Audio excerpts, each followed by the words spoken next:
Our most valued family, friends, and guests, especially our friends from around the world who have come from a long distance. Good evening. We have with us as our special guests today our spiritual and religious leaders. They have come specially to bless Anant and Radhika. आप सबको मेरा सादर प्रणाम और खूब खूब स्वागत. To all our guests today, on behalf of Neeta and me, I have to say that the Bharat took over and we could not welcome you as we would have liked to from our heart. So my apologies. We wanted to welcome each and every one of you. And I take this opportunity that Neeta, I, along with Shaila and Viren, welcome each and every one of you with a warm heart. In the Indian tradition, marriage is between two individuals, whereas a wedding is between two families and all their friends and near and dear ones.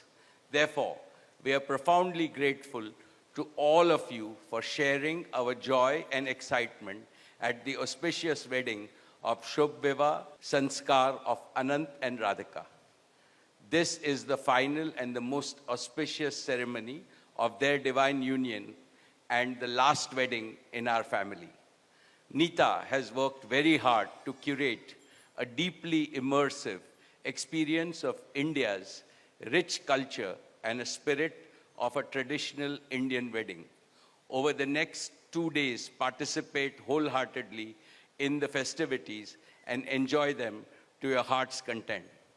I am sure all of us together will make memories that will last forever. I must say that we have started well. I was overjoyed to see many of you dance rapturously in the Bharat ceremony as a part of the groom's procession. And only I thought that I could dance with my granddaughter, but Boris beat me to it. He had 2 daughters with him and he did a great job, Boris. So that truly was a hurricane, wasn't it? Now the calm has descended. It's time for the sanctified rituals of a traditional Hindu marriage in the presence of all our loved ones and well-wishers like you. On this long-awaited occasion, I invoke with utmost devotion the blessings of our Kul Devta, our Gram Devta, and Ishta Devta, and all the elders of the Ambani and the merchant families. The first to bless Anant and Radhika will be their doting grandparents, those who are with us today and those who are in heaven.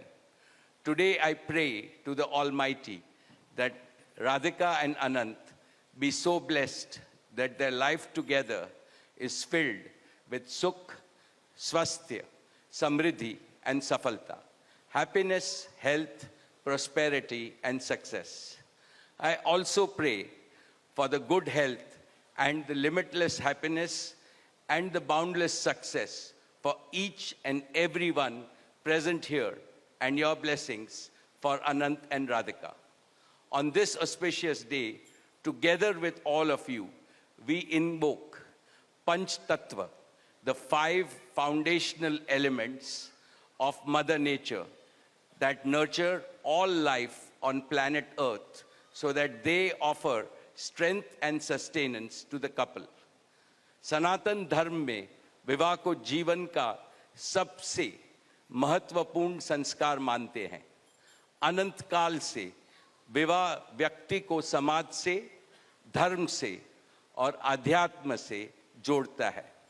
When marriage is performed according to the Sanatan Vidhi, it acquires the divinity of celestial unions. Just as Lakshmi resides in Vishnu's heart, Anant will always keep Radhika in his heart. This will make their married life beautiful, blissful, smooth, and cultured. The Vedas regard marriage as a duty towards humanity. Marriage is the basis of a family. Family is a basis of community, and community is the basis of society and the larger human family. Marriage thus becomes the most essential guarantor of the continuity, cohesion, and well-being and progress of the human race. Therefore, the matrimony of Anant and Radhika commits them to serve humanity as a whole. Friends, guests, ladies and gentlemen, the air is filled with spiritual aroma. Gods and goddesses have descended from heaven into this Vaikuntha Lok. All of you have settled. And now, with your blessings and good wishes, let us begin the most pious ceremony of Shubh Vivah. Thank you. Jai Shri Krishna.